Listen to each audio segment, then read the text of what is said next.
Inamin ngayon ng aktres si Kim Chiu na intense ang kanilang intimate scenes ni Paolo Avellino sa kanilang palabas na What's Wrong with Secretary Kim. Sinubukan raw nilang i-match ang kalidad ng famous scenes sa original Korean version para hindi naman ma-disappoint ang kanilang fans.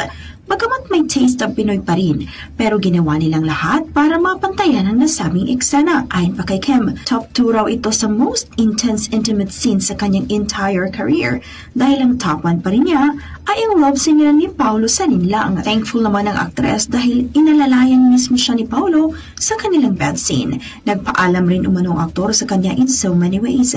Nagkaroon rin sila ng rehearsal sa choreography at placing ng kamay para sa nasabing eksena. Kinilig naman ang Kim Pao fans sa naturang eksena dahil sa chemistry ng dalawa at very natural pa raw ang aktingan ng mga ito.